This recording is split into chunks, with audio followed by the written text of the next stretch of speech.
going on different online forums. As a kid, I actually spent 5 years learning how to walk again and how to reuse my motor skills, like learning to walk, learning to run, learning to jump. And in that time period, I became space obsessed, and they were photographing the planet in 3D. I thought that was really cool. Project that tied me most to space was leading a student satellite project, which was my heart and soul. It is funny because I'm going to launch before the satellite. So I look forward to seeing it come after me, I guess. Looking back historically at how we all came together, we had this polar connection. We all have a connection to an archipelago of islands that is set in the Arctic Ocean called Svalbard. I spent quite some time on Svalbard, the northernmost city or town one can live in and work from. Every crew have a certain connection to Svalbard. Yannicka currently lives there, Chun has been there, Rabia and Chun have both joined me on expeditions there. So we kind of have this connective tissue, if you like. But it so happens that we're all bringing things into this mission that are critical.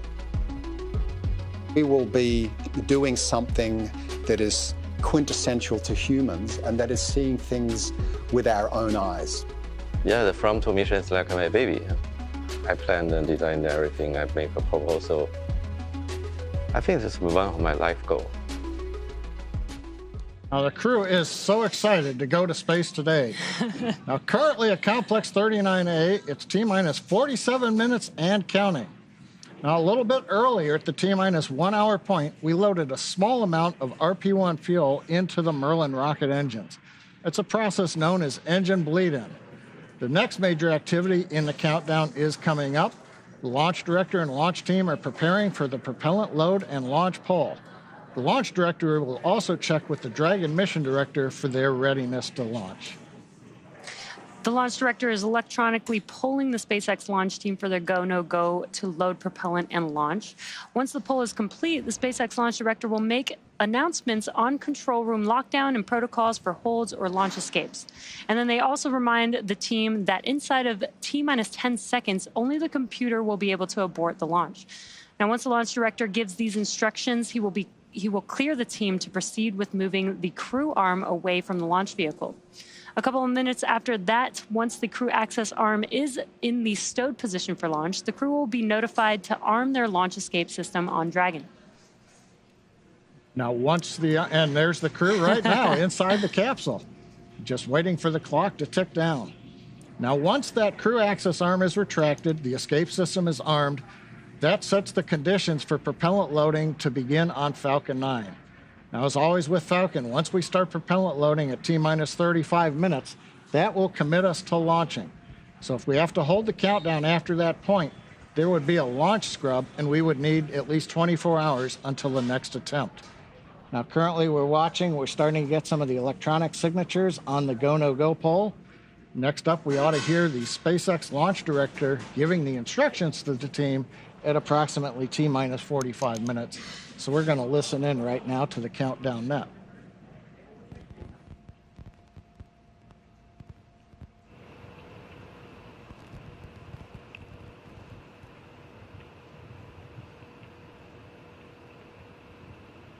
Looks like we've got all sign-offs on the go, no-go poll.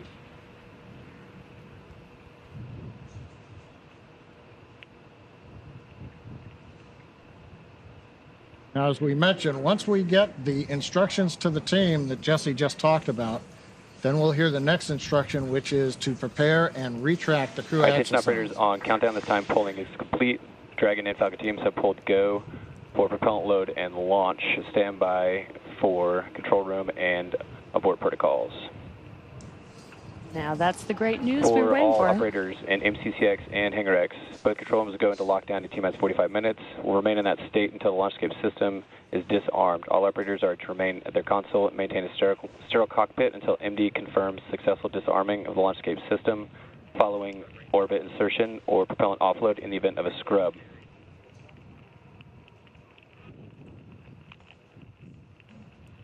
For non-urgent no-go conditions, brief the CE or LD and they will approve aborting the countdown. For urgent issues affecting the safety of the operation, operators shall call hold, hold, hold on the countdown net. Launch control will abort the launch auto sequence and immediately proceed into launch abort. At T-minus 10 seconds, launch control will be hands-off and relying on automated abort criteria for the remainder of the count.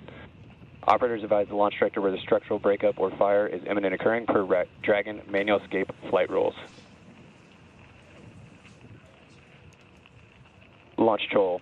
At this time, you may proceed with arming the crew arm for movement. Proceeding on crew arm at this time. And great news, that was that briefing we were just talking about, John. Everything so far is go for propellant load as well as go for launch. And both Falcon 9 and Dragon are ready for launch today. Propellant loading will begin on time at T-minus 35 minutes. And right now... Crew arm retraction has started.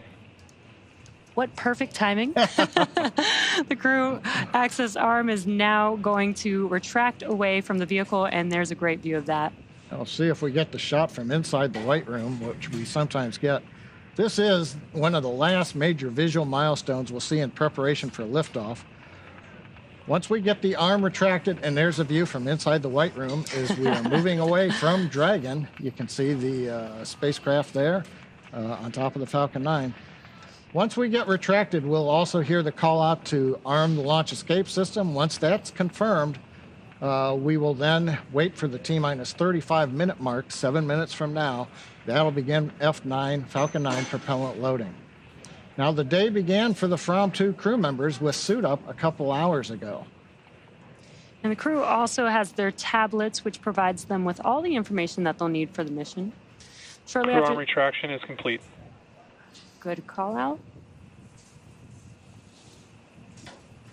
Yeah, we should hear the LD tell the MD to go ahead and arm escape system on Dragon next.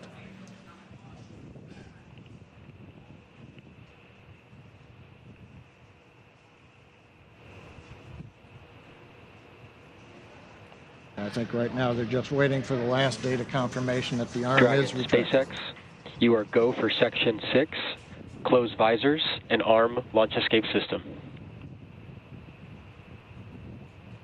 Dragon, copy. And there's that call out that John just mentioned. Now visually you could see that they closed their visors and... SpaceX Dragon, visors closed, arming launch escape system.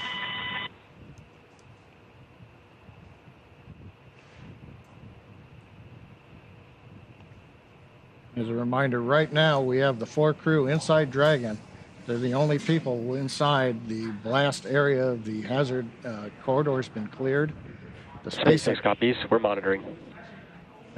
Monitoring indicates that the Dragon team here in mission control, they're looking at the telemetry, making sure that the escape system, all the valves open, everything works, and that we have armed the escape system correctly. As I mentioned, we've got the 4 crew in the capsule. Before the T-minus 1 hour point, the support team actually left the pad, so they're clear. So these are the last people on Complex 39A. I mentioned some tablets that the whole crew has. They also have some displays right in front of them that the vehicle commander and pilot are able to see and monitor all the procedures that are happening with the vehicle.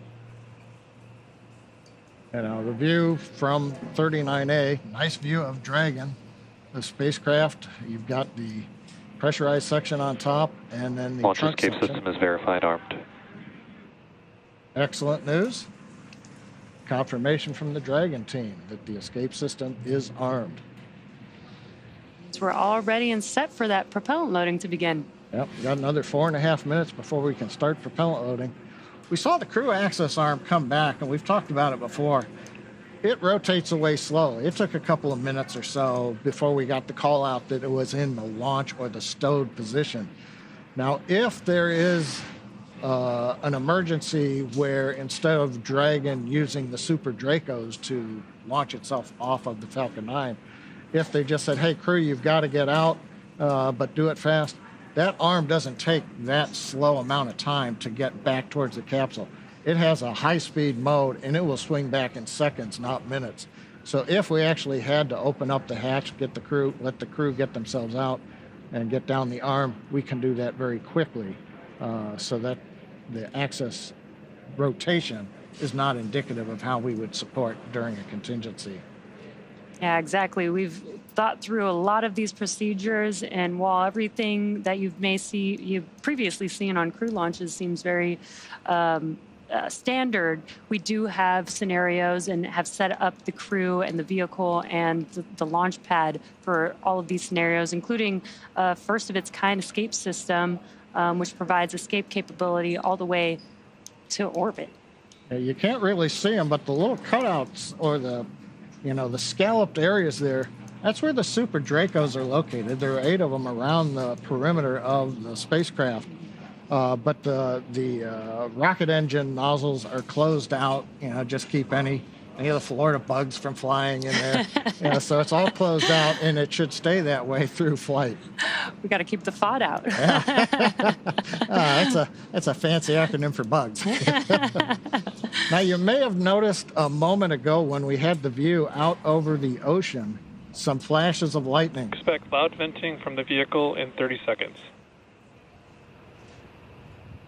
Yeah, that announcement, loud venting to the crew, that's as we're getting the Falcon 9 ready to begin loading propellant into the tanks. Yeah, and you're going to hear these kinds of call-outs. The crew is inside of Dragon, so they can't see what's happening outside of the vehicle, but they do hear a lot of sounds that are going on as the vehicle is preparing for liftoff. So the Falcon 9 tanks are venting for the start of propellant load. We're right on time, inside T-minus 37 minutes. Yeah, so the Corps is announcing these events so that the crew is aware of what's going on with it. Give them situational awareness, or SA as we call it. Now, right now, we're waiting for Falcon 9 propellant loading to start. That's our next major event in the countdown. We'll hear the call out on the countdown net. The launch auto sequence has begun, and the crew will be informed of that by the launch director. So we'll begin with loading fuel onto both stages, both stage 1 and stage 2, as well as liquid oxygen onto the first stage. Now, that second stage fuel loading finishes fairly rapidly. The fuel tank on second stage is not as large compared to first stage. So we will actually finish that in several minutes, and then we will begin loading liquid oxygen onto the second stage. Now, as we wait for another minute for the start of propellant load, I was talking about the lightning we saw. We've had lightning in the area. We had a front just go through, and before we came onto the webcast, we were violating multiple rules. Lightning, anvil clouds, thick clouds, electric fields. All of those are slowly going away. The front is quickly moving to the east, but you're looking at lightning that is actually heading away from the launch pad. And the launch weather officer at Kennedy Space Center, Cape Canaveral, is telling us that there's nothing behind this front.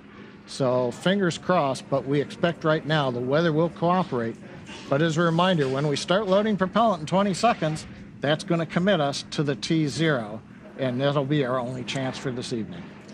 Yeah, John, you mentioned all the weather scenarios that we have. The most important is what's happening at T0 and beyond. So it sounds like we are still go for launch, regardless of the current weather. Propellant load has started. And great call out there. Propellant loading has begun. Right on time. So now the propellant load for Falcon 9 has started. That means the 8 Super Draco engines inside Dragon are ready to launch the capsule away from the Falcon 9 rocket in an instant, should there be any kind of emergency associated with the rocket or the pad.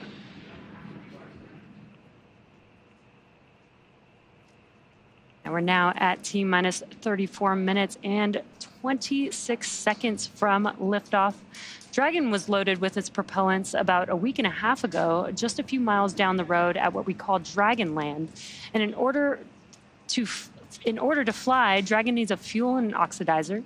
For the fuel, we use monomethylhydrazine, or MMH, and nitrogen tetroxide, or NTO, for the oxidizer. Together, these propellants feed the Draco engines that maneuver Dragon on orbit, as well as the 8 Super Draco engines that would power the launch escape system in an abort scenario.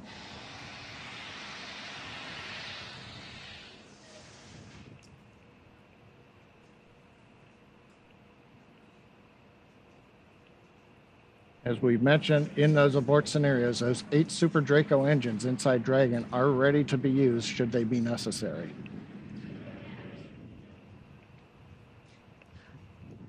Now, we've talked about both of the vehicles that are going to take the crew to space, but let's bring it back to the crew. To prepare for today's flight, our teams at SpaceX spent the last several months working with the crew as they learned about orbital mechanics and how to live in microgravity. SpaceX's civilian crews go through the same rigorous training as astronauts on SpaceX's NASA missions. Now, the training program includes nearly 100 different lessons covering all aspects of the flight. The team also spent time at the launch pad working through emergency procedures that would be necessary in the unlikely event of a pad abort scenario. The crew participated in additional training activities, including a wilderness trip in Alaska, to ensure they were all well prepared to face close quarters and harsh conditions before going off into space. Now, this included 5 days of sea kayaking and camping, working as a team with limited basic resources and in very challenging conditions, also known as getting comfortable in uncomfortable environments. And all of that has helped prepare the crew for their first journey to space. The crew also trained extensively on the research they'll be performing in space. And to tell us all about that, we'd like to welcome Marissa Rosenberg to the show. Marissa is a senior medical research engineer at SpaceX and is on the team here helping to bring all of this great research to space. Thank you so much for joining us, Marissa. Thank you for having me. Now, as with all of our private astronaut missions, there's generally a lot of science and research that is going to be conducted in space, and FROM 2 is no exception. I understand that we've got, I think, about 22 experiments that we're going to be conducting over the next 3 to 5 days in orbit. Can you talk to us a little bit about some of the more involved or interesting ones? Yeah, absolutely. When I first sat down with the FROM crew and asked what kind of research they were excited about, they really emphasized exploration. And so we found a lot of things that are firsts and are also going to help us on our way to explore the universe. And so one I'm very excited about is the very first X-ray in space. And what I have here is a mini X-ray generator and a digital detector plate. And so the crew is going to use these to take X-rays of different parts of their body. Why do we care about X-rays in space? A few reasons. One, if we're going to be walking all around the surface of different planets, we might have an injury. And an X-ray machine is a standard in any emergency room. But another interesting use is that bones actually lose their calcium in space from not being in gravity. And this machine can also help us measure astronauts' bone density, so we can actually keep track of how they're doing in that respect. And finally, this can allow us actually to look into machines. So if we have a machine that's malfunctioning, instead of having to take it apart and figure out what's wrong, we can just take an X-ray of it to diagnose the problems. Now, while the engineer in me is like, this X-ray device is really cool, I actually think it's really cool that we're kind of making life in space very similar to life on Earth. And you also have some other devices here with you that are doing the same thing. Yeah, absolutely. One thing I'm very excited about is that we will also be doing the very first exercise in Dragon. Now, Dragon is a smaller volume, so we have to get kind of creative with exercise. And how we're going to do that is with blood flow restriction. So blood flow restriction is where we actually cut off some of the blood flow to, in this case, the legs. And we're doing this with 2 different devices. The first are these shorts here. They're Hydro shorts, and they use an elastic band with Velcro to reduce that blood flow. And the other are these Delphi cuffs that use an inflatable cuff to actually control that blood flow. And what this does is a force multiplier for exercise. So by reducing the blood flow, it tricks your muscles into thinking that you're working harder than you are. So you get a little bit more bang for your buck there. I don't know, exercise. I don't want to talk about exercise. I actually want to go back to the X-ray device. When I go to the dentist and they do my dental X-rays, they put a big lead apron on me and everybody leaves the room. You can't leave the Dragon capsule. So what are you going to do when you take X-rays in Dragon? Yeah, it's a really good question. You're right. You can't leave the capsule. So the most important thing that we do is consent the crew. So we really lay out exactly how much radiation we expect them to get from this device and what the risks are so that they can make an informed choice of the risks and the benefits. However, This device is FDA approved, and there's very little leakage of the X-ray outside of where you're pointing it. And it has these very cool, what are called collimator knobs, which control these lead plates that allow you to really narrow in the amount of X-rays that you're going to get. So you're really only getting X-rays in the area that you want to image. Yeah, that's really cool that we have the X-ray device to focus on the health of the people. We have working out devices to help them stay healthy. Now, it seems like they're going to need some nutrition, some food. Can you tell us more about some science experiments on that? Absolutely. I think food is one of the most challenging issues that we have to solve for long-term missions. And we are taking one step with FROM2. They will be growing the first mushrooms in space. And they are going to be growing oyster mushrooms, a very delicious varietal that doubles in growth every day. So it is, considered a perfect spacecraft. So we'll see how they do in microgravity. Okay. Now, I understand after we return to Earth, the crew's got one other medical experiment they're going to do, and that is something about unassisted leaving of the spacecraft. Can you talk about that? Yeah, absolutely. Again, we have to think about exploration. So right now, when Dragon splashes down, we have a whole recovery team and ships and fast boats, and it's very exciting. But when you land on the moon or Mars or any planetary surface, there's not going to be a recovery team there to greet you. So we really want to start understanding what crews are capable of right when they land. And the best way to start understanding that is on a relatively shorter duration mission where they are a little bit deconditioned from not being on Earth, but not as much as, say, a 6-month mission. So this is the safest environment that we can do this test. And we're going to have the crew hop out of their seats on their own, take their footrests off, go down, get their survival gear, get it out of the hatch, get themselves out of the hatch, and walk all the way to the medical bay without any assistance. No one's going to help them with their luggage. Okay. I see why they're going to be working out on orbit so that they can be prepared for when they come back. Exactly. Well, thank you so much for joining us, Marissa, and sharing the information on these devices and research that they're going to be doing in space. Absolutely. I can't wait to see the launch and all the great results. Coming up.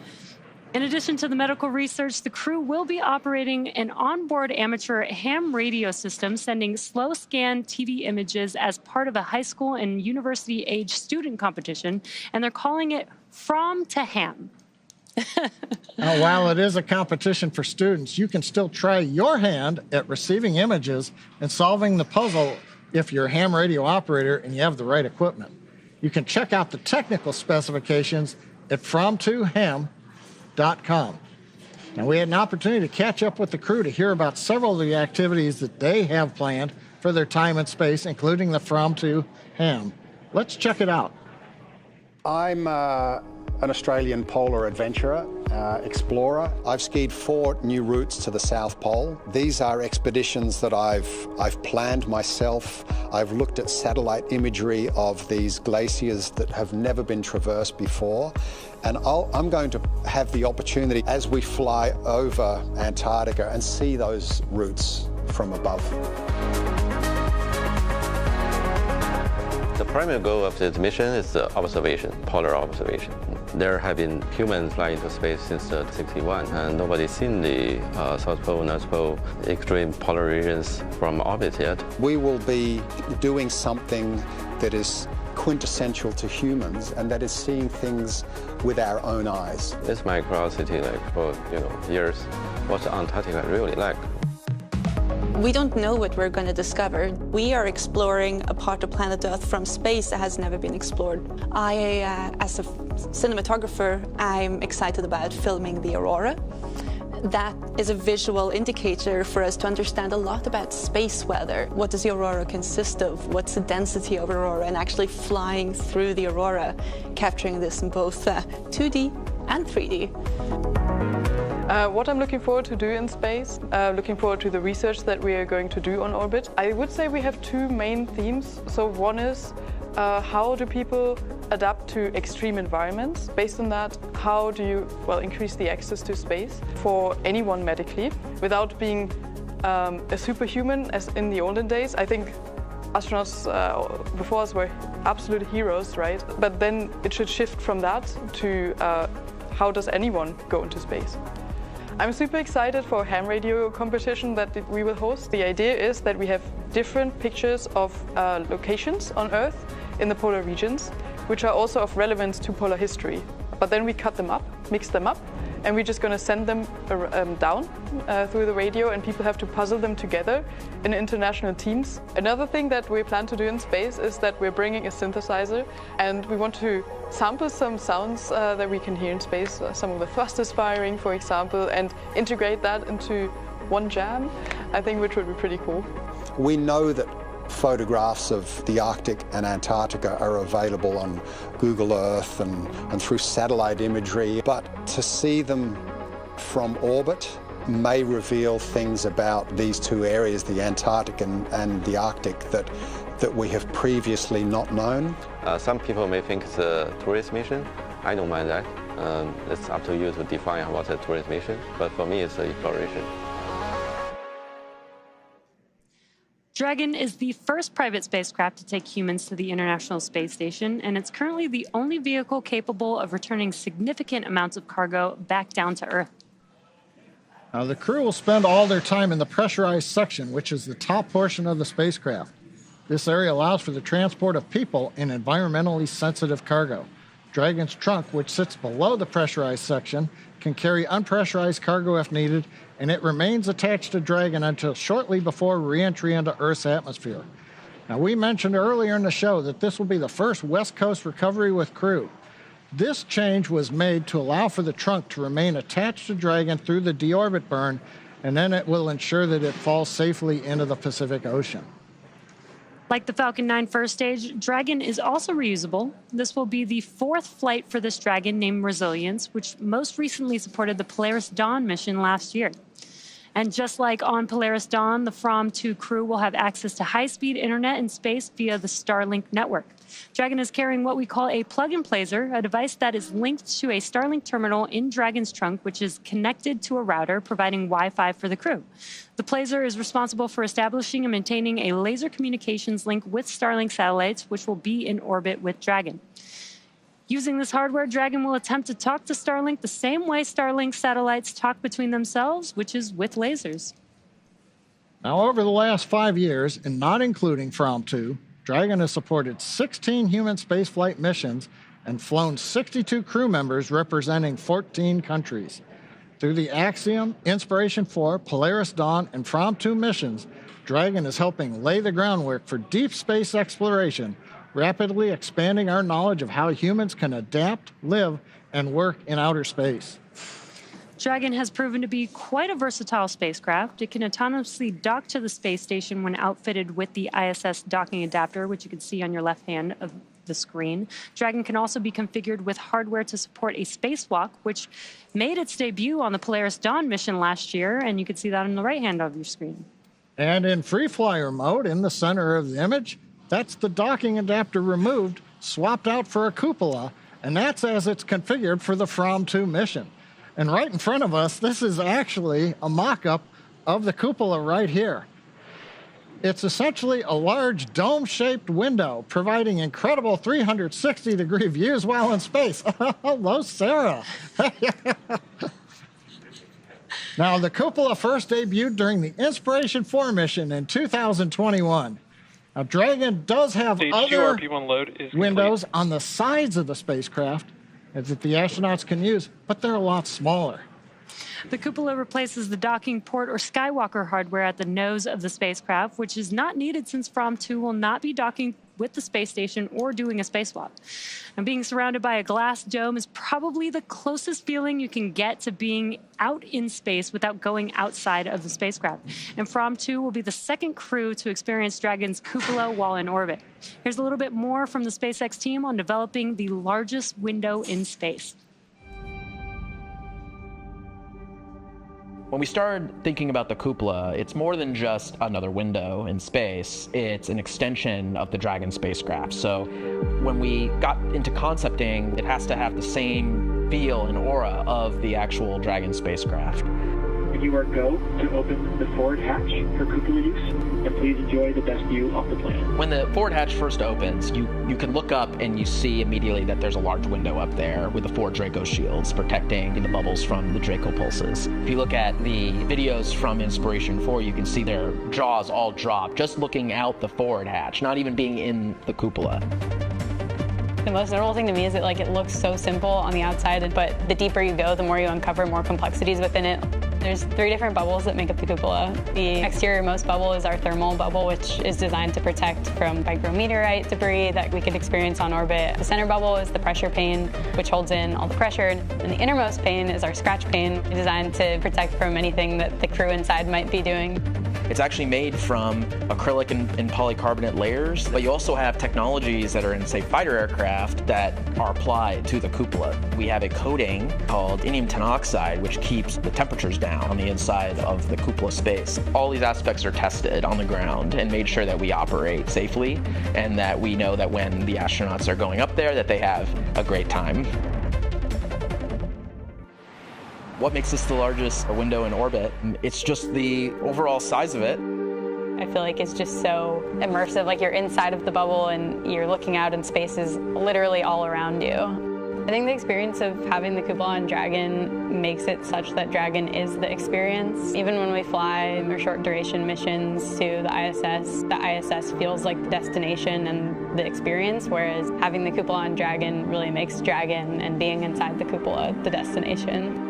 When you get into the cupola, it feels almost like you're on a spacewalk. The Earth all around you, the stars, sunrise, sunset, getting up in there and looking out is a one-of-a-kind experience.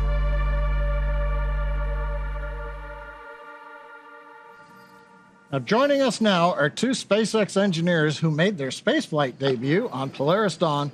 And they're going to help share what's going to space in a Dragon, what it's like.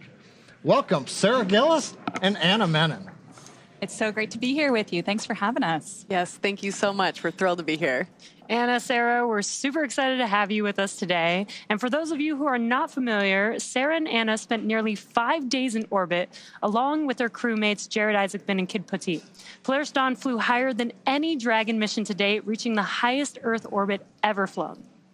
And the crew completed the first ever commercial extravehicular activity with SpaceX-designed EVA spacesuits. So we're excited to have them with us today to add some insight from that firsthand experience. At this point, propellant loading has begun on Falcon 9 as From 2 prepares for liftoff in about 16 minutes from now. I'm sure you both remember what that was like. What do you think the crew is doing right now, and what do you think is on their minds? You know, prop load, when you actually get to commit to that, is a really big milestone in this. And so I'm sure the crew is all focused, really preparing for the operation ahead. As prop load starts, you start hearing the vehicle come alive. You have massive valves on Falcon that are opening as prop starts flowing into the tanks, and you can hear it. The whole thing shakes and moves. And in the capsule, you actually feel that. The whole rocket sways at times. So I'm sure they're going to be experiencing all of that and, really getting into the operational mindset before launch. Yeah, that's so cool. John and I have been working on Falcon and the whole time we've been here, but you guys got to experience what Dragon feels like and sounds like. It's just really cool. Incredible ride. Yes. Yeah, right now, you both are very familiar with Dragon, but not based on your spaceflight experience, but the roles that you had even before you flew in Dragon. What were those roles that you were involved in? Absolutely. So I actually started as an intern at SpaceX a long time ago, working on the interior of the Dragon spacecraft, helping test the interfaces. That led to building the astronaut training program here, supporting Bob and Doug through preparing our first crew to go to space. And then that led to supporting the Inspiration 4 crew on the first all-civilian mission. And I worked on the operations team, and one of my favorite parts of that job was working in mission control. So one of my roles there was as a mission director. And the mission director is the person that leads that team behind us in mission control. It's the team of engineers and experts in systems, and together that team helps fly the Dragon mission. They respond to anomalies real time if they occur, they help keep the astronauts healthy and safe, and they help ensure all of the mission objectives are accomplished successfully. Now, the Dragon that's supporting today's From 2 mission, that's the same one that you all flew in on Polaris Dawn. So Jesse and I haven't been inside Dragon, we're Falcon. But what's it like living on orbit inside of a Dragon? We're even going through the countdown right now.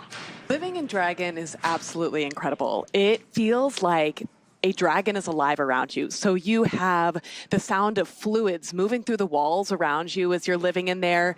You hear valves opening and closing, and periodically you hear the Dragon Draco thrusters firing as Dragon works to keep attitude control. And then also when we do burns, it's a whole melody. And so it feels like it's alive around you. But then on top of that, you are getting to float in this 3D environment. And that means that you get to really use all of the surfaces around you. You get to use the ceiling, the floor, the walls, and you get to really float around. But I think what's really exciting is that this From 2 crew gets even more space than we had. They have the cupola, so that expands their 3D environment and also provides them this really spectacular view of our planet. I cannot wait to see the imagery that they get to share with us through that view. I like how you said the melody, and it's right at the shot of you with the violin. Cupola versus Skywalker, you know. Is there a Dragon you'd like to fly in? Oh, man. You know, the spacewalk was extraordinary, so I'm really grateful we got to do that. But I think the views they're going to see through that cupola of the poles are going to be astonishing. I'd say any Dragon is a good Dragon. I agree. Any Dragon is a good Dragon. We are so excited to hear so much more about your guys' experience as we count down to From 2's launch today. So we're about T-minus 12 minutes from liftoff, and while the countdown continues, let's meet the launch vehicle taking From 2 to space today. Take a quick look here in the last minutes, but Falcon 9 is the first orbital-class rocket capable of reflight. For this flight, it'll be the 6th time this first-stage booster has supported a mission. Now, together, Falcon 9 and Falcon Heavy have completed more than 450 launches, including one earlier today, and over 380 reflights. That's a lot of launches. And the Merlin 1D engines on the first stage are optimized for sea level. These achieve 190,000 pounds of thrust each during ascent and descent. And at liftoff, Falcon 9's first stage has thrust greater than 5 747 airplanes at full power.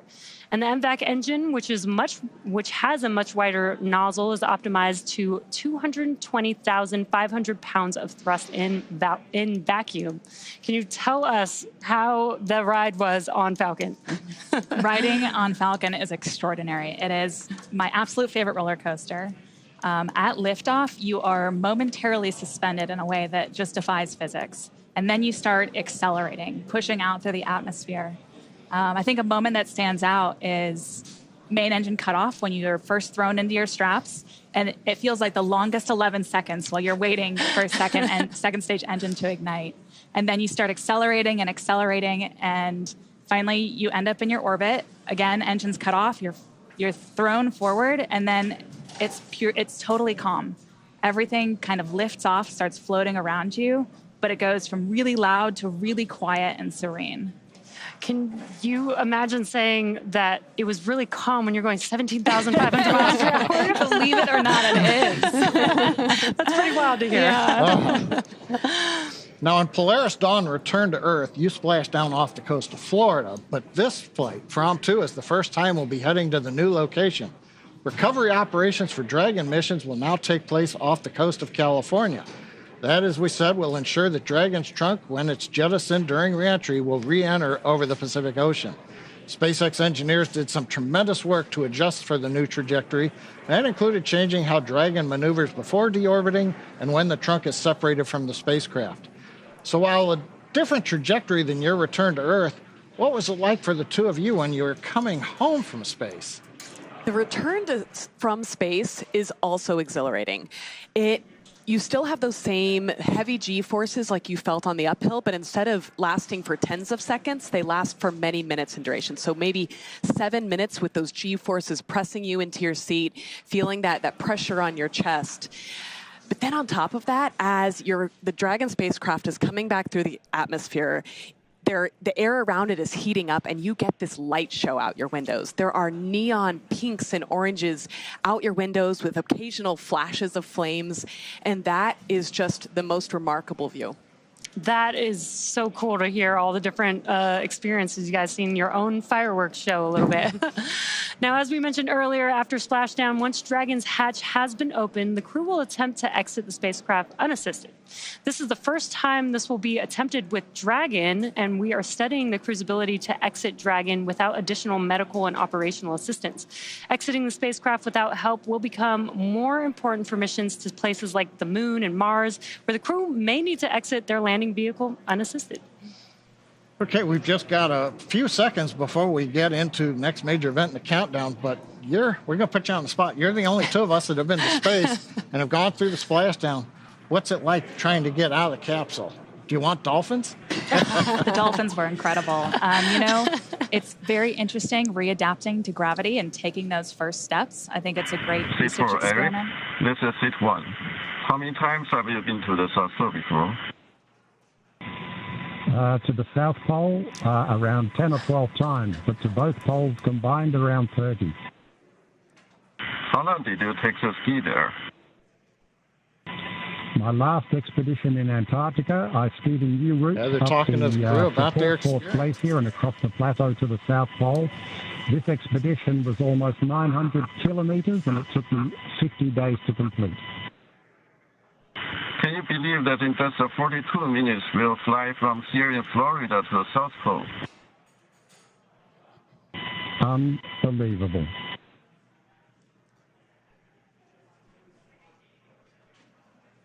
Sounds like they're talking to Eric Phillips about his experience in the Arctic. And he's going to go from pole to pole in 46 minutes in one of these orbits this time around. But you're talking about, in the last seconds here, what it was like actually with splashdown, and then you got to get out. It's one of the coolest moments coming home and getting to see all of the people back on the boat to get you out. Stage 1 has started. And so I think it'll be really interesting to see them kind of get more equipment out and proceed out of the capsule by themselves. And we just heard a stage 1 engine trill has begun. You guys being on the vehicle during this time, could you feel that or hear that happening?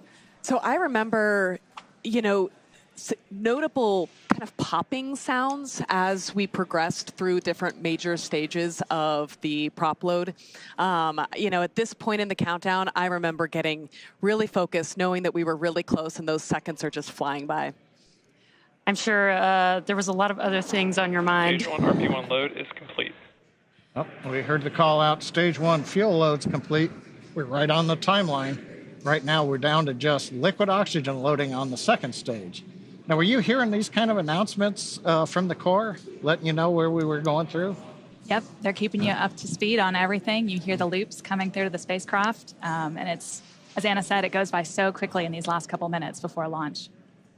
And we are just under a minute away from the Dragon vehicle transitioning into terminal count. That's where the internal flight computers will take control of Dragon. Did you guys experience any difference with that, or did it feel the same? That felt the same, but we knew the words that indicated that transition, and so when that happened, we knew it was go time. Okay, T-minus 5 minutes, 23 seconds and counting. As we were just mentioning, we're coming up on the announcement to Dragon to configure for terminal count. We'll also be going to internal power on the Dragon spacecraft. So we're going to listen to the call out from the Dragon team and the Corps as we get through this next milestone in the countdown. Falcon 9 tanks are pressing for strong back retract. Dragon is in configure for terminal count. Great news. The strong back that you heard called out there is the transporter erector, which you can see on your screen just to the right of the vehicle. Now, what's going to happen is the clamp arms are going to open up first, and then the strong back, where the TE is going to begin to retract away from the vehicle, just about 2 degrees. And you could see it's very slow on your screen. The strong back is retracting. Good call out there, but you could see on your screen the clamp arms are beginning to open up. Again, once those are fully open, that makes way for the TE to move away from the vehicle. Yeah, and we heard the call out. We're pressurizing for strong back retract. We increased pressure into the Falcon 9 tanks, essentially stiffening the rocket so that we are then ready to open the arms up, release the load. Falcon 9 right now is standing free, except it's held down by arms at the very bottom of the Falcon 9. But you can see the arms around the second stage, which is just below the Dragon trunk, are opening. And now the strong back itself, the structure alongside the Falcon 9, will move about 2 degrees away from the Falcon 9. And then at liftoff, hydraulic arms will pull it to a position 45 degrees away as the Falcon 9 lifts off from pad 39A. Now, next activity we ought to hear is the strong back retract is complete. We might hear that call out, we might not. And then we're also finishing up liquid oxygen loading on the first and second stages. Yeah, at this point, fuel is loaded on both the first stage and the second stage. As John mentioned, liquid oxygen loading on stage 1 should complete in about 10 seconds or so. And then second stage liquid oxygen loading should complete at T-minus 2 minutes.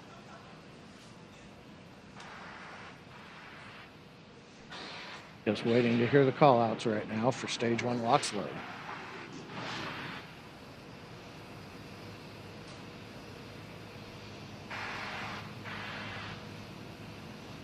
Stage 1 LOX load is complete. All right, we've got a good LOX load on first Dragon stage. is in terminal count and is on internal power. And we've got the confirmation Dragon has gone internal power, coming down from the crew back to the Dragon team here in the Mission Control Center. Next major activity, T-minus 2 minutes. Stage 2 LOX load will complete, and that'll finish loading all propellants on the Falcon 9 first and second stages.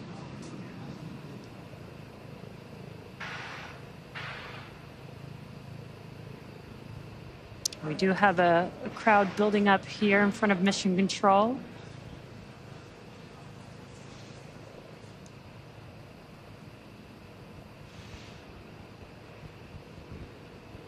Stage 2 LOX load is complete. All right, Great right news. on time. Yeah. It's getting pretty exciting here as we get just under a couple minutes away from liftoff. Now that propellant loading is complete, that means that Dragon is in auto idle. 1 million pounds of kerosene fuel and liquid oxygen are now loaded on the Falcon 9 vehicle. And we will begin some venting. This will be some venting of the... Ground gas closeouts have started. Expect loud venting. Perfect timing. That venting is going, you may see some white clouds around the vehicle. We are venting out the liquid oxygen line, and that colder air meeting the warmer ambient air in Florida is creating that condensation. And I like to describe that like the condensation building around a cold glass of water. Now we're coming up on a minute where Falcon will go into startup. This is where the internal flight computers will take over. Falcon 9 is in startup. And now the vehicle... Dragon is in countdown. Vehicle is in startup. We're now just waiting for the final call from the launch director.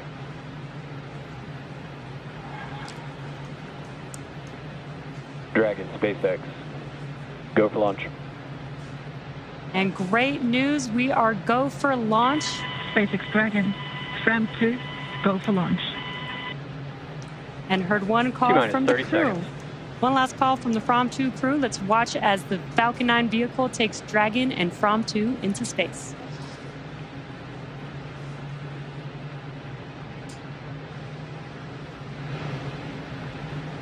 T-minus 15 seconds.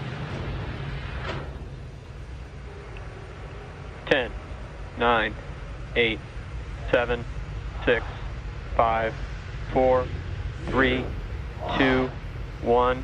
Ignition and liftoff.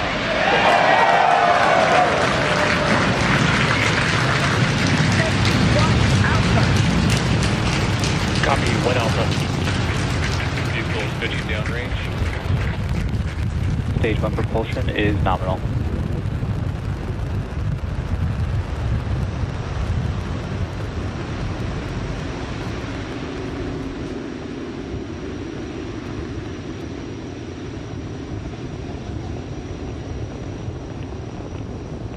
T plus 35 seconds into the From 2 mission, the first ever human spaceflight mission to cover the poles.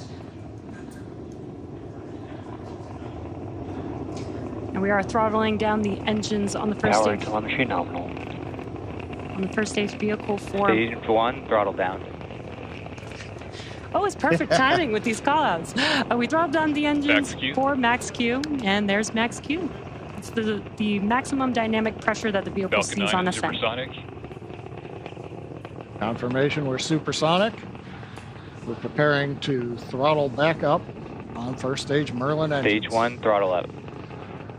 Confirmation we're back up on power on the 9 Merlin 1D engines. Stage 1 Bravo. 1 Bravo Copy, called out 1 by Bravo. the crew. That means if there was a need for an abort with the first stage now emptying itself of propellant, Dragon would fly a different profile than if, say, right off the pad we had initiated. Waiting for the MVAC-D chill call. MVAC chill is underway. We're beginning to chill the second stage engine in preparation for its ignition, coming up in less than a minute from now. We also have a few events that are going to happen back to back. We'll have MECO stage separation and second stage engine ignition. MECO is main engine cutoff. That's where we will shut down all of those 9 engines, which you're seeing there on the first stage vehicle to slow Stage 1, throttle down. And we've got a live view of the crew on the vehicle at this moment, which is really cool. And we will have MECO stage separation and MVAC ignition in just about 10 seconds from now. We're beginning to throttle down the Merlin engines in preparation for main engine cutoff. You on the left looking up at the second stage engine nozzle. MECO. Stage separation confirmed. Stage 2. Copy, stage 2. MVAC ignition.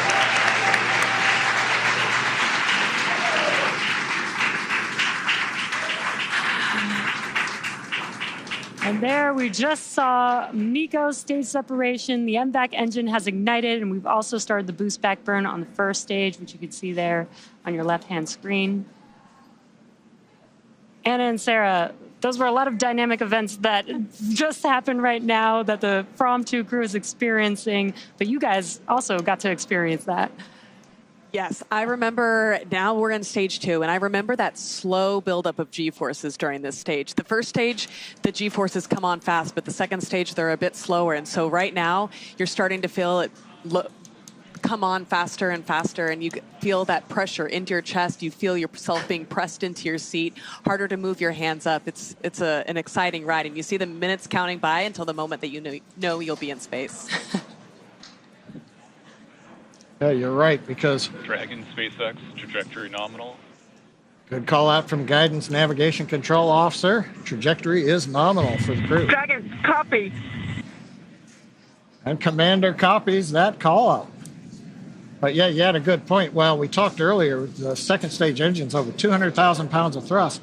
There's more than 200,000 pounds of propellant, so when it first lights, it's not accelerating very rapidly. But Sarah, what's it like when you get near the end of the burn? We heard Bob and Doug back on Crew Demo 2 call it like driving down a gravelly, bumpy road at high speed. It's definitely more, maybe a little more vibration than first stage because the engine is so much closer to the spacecraft. So you absolutely feel a difference in the sensations you experience when you're riding on the second stage. Cool. I'm sure the From 2 crew is feeling something similar. They're still inside of Dragon, which is still attached to the second stage, and on your left-hand screen, SpaceX, trajectory nominal. on the left hand of your screen, you can see a view of the MVAC engine ignited. But coming up in a couple of minutes, we'll have the entry burn on the first stage, which is currently making its way back down to Earth, and we did perform a boost back burn on this one. Yeah, we did a one-engine boost back burn. We didn't have, normally when you launch to the east or northeast in a crew mission, you take advantage of the Earth's rotational velocity, but in this case, we're pretty much going straight south, and so you don't get that eastward velocity. So the first stage needed to use a little more propellant to get the crew up into the right position for stage separation. So we can't bring the first stage all the way back to land like we might do on an ISS mission. So instead, we're going to land on the drone ship, but not as far south as we would normally do. Dragon if this SpaceX, was trajectory nominal. something like a Starlink mission. Another nominal trajectory. Dragon copy, nominal. And the crew recites it back. We've got good comms with the crew. But yeah, Jesse, to your point, we are coming up on the second part of the return of the first stage, and that's going to be the entry burn. First stage will start the center engine and then light 2 additional engines. We should see that coming up right now in about 7 seconds. Meanwhile, the crew continuing to head to space.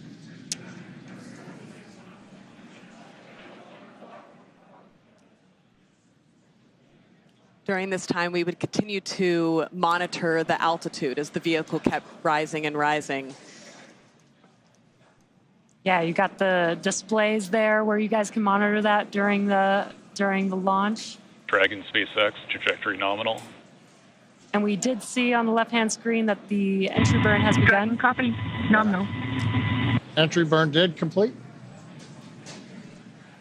We didn't hear any callouts, but we do have a green screen here. We have a good entry burn. Second stage continuing to head towards the separation orbit. First stage heading to the drone ship. Stage 2 FTS has safed. We are expecting the landing burn on the first stage to occur in about 20 seconds from now. That'll just be a single engine burn on the vehicle. Once again, the M1D engines have about 190,000 pounds of thrust, which is just enough to slow the vehicle down just in time for landing. Panama. Copy, Panama. It's another abort call out on the second stage. You're on the space station, you hear it called Shannon. That tells you where you can reach if there's a problem right now.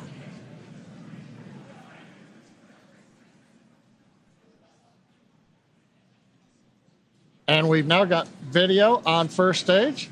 Landing burn has begun. And a view from the drone ship. Legs are deployed. And touchdown after 6 flights.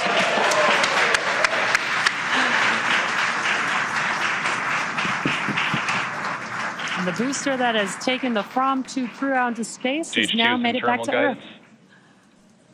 Yeah, Jesse, we just heard the call out. I don't know if you hear it in the capsule on your flight, but we heard the terminal guidance call. We've essentially reached the altitude. Now we're working the angular momentum of the orbit. So we're going to listen in. We're just seconds away from shutdown. And about less than a minute after that, we should have Dragon separation from the second stage.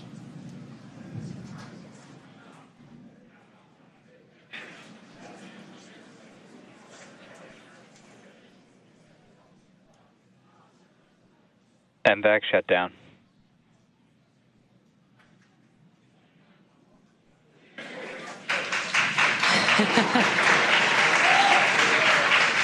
Dragon SpaceX, nominal orbit insertion. And great news there. We heard the call out for nominal orbital Dragon insertion. copy, nominal. Dragon copies nominal. Launch escape system disarmed. Oh, another good call out. They're in orbit where they want to be. They've disarmed launch escape system. Doesn't need it anymore. We're 191 kilometers up. We've got the view of the crew. Right now, Dragon, or the second stage, is going through a very short period. We're making sure that we're pointed in the right direction. We've got the engine shut down, purging gas, and it's separation.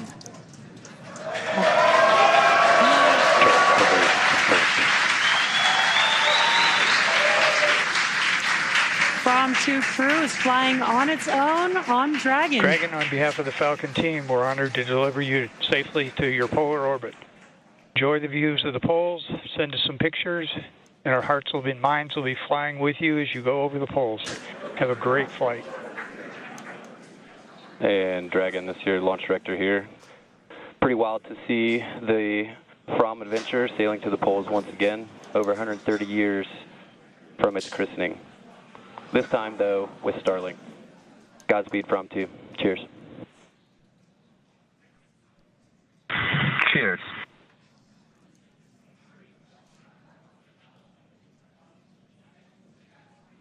SpaceX team calling up to Dragon. What you're seeing right now, the shots of Dragon, that was the Draco thruster checkout. And there's the crew. And I think Jesse and Sarah on the right next to one of the small crew windows, that's probably their zero-G indicator, as we call it. Yeah, I can't quite make it out. Dragon SpaceX, nominal dehumidifier activation and service section Draco checkouts. Copy. Nominal.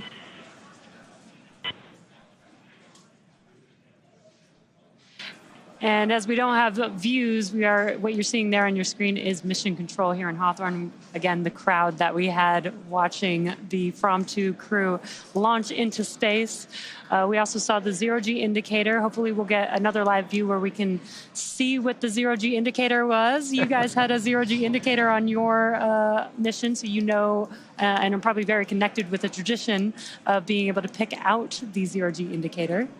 That was my first task as soon as we arrived on orbit, was to reach down and get the zero-G indicator out, our little dog asteroid. But I think it's honestly one of the coolest moments, the first time you arrive on orbit and suddenly physics has broken and everything is floating in a way that is so different than anything you've seen before. That's so cool to hear that from you, because seeing the zero-G is actually my favorite part of crew launches because of the same reason. Like, oh, it's the first moment you actually see that it's your evidence that they are in microgravity. Absolutely. But I also love the tradition of being able to pick it out and the meaning behind the zero-G for each mission. I've got to ask, the Dragon separation, it comes so quickly after the second stage.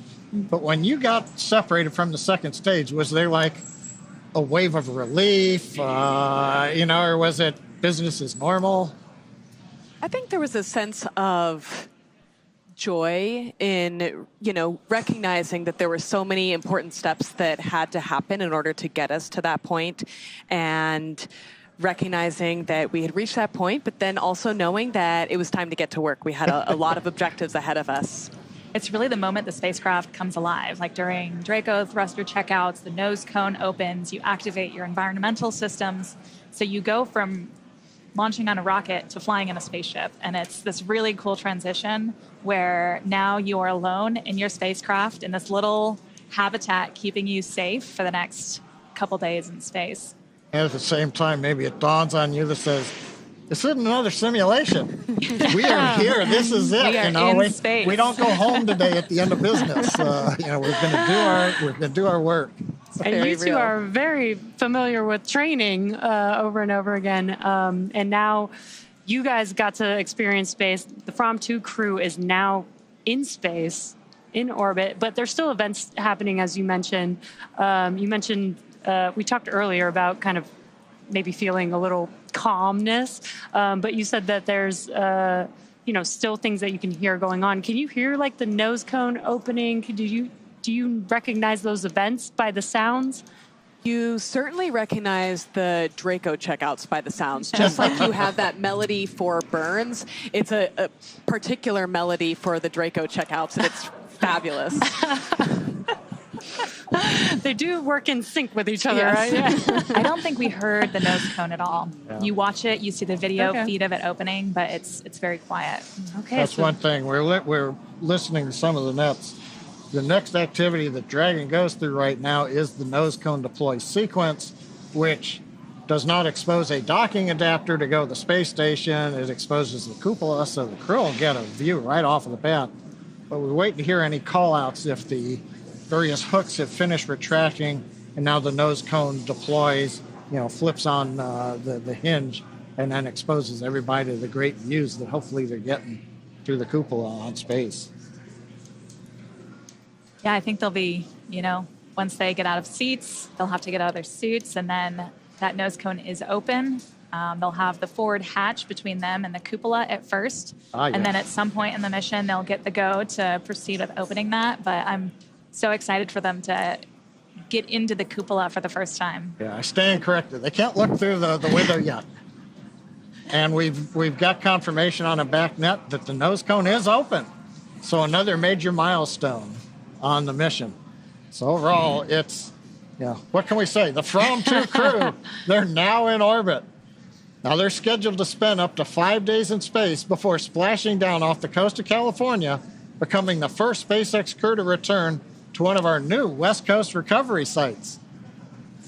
The From 2 mission is the first human spaceflight in polar orbit and will fly over the North and South Poles and unlock new possibilities.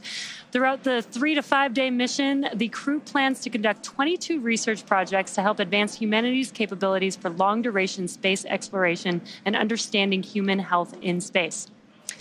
And we really want to thank both of you, Anna and Sarah, for joining us today, sharing your insights, sharing all of your experience, especially throughout the dynamic events happening with the From 2 crew.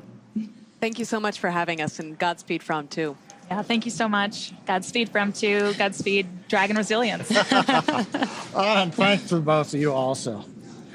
Now, of course, we'll be back to bring you the live coverage of Splashdown when the crew returns to Earth. Now, you can stay on top of updates from the crew by following us on X at SpaceX.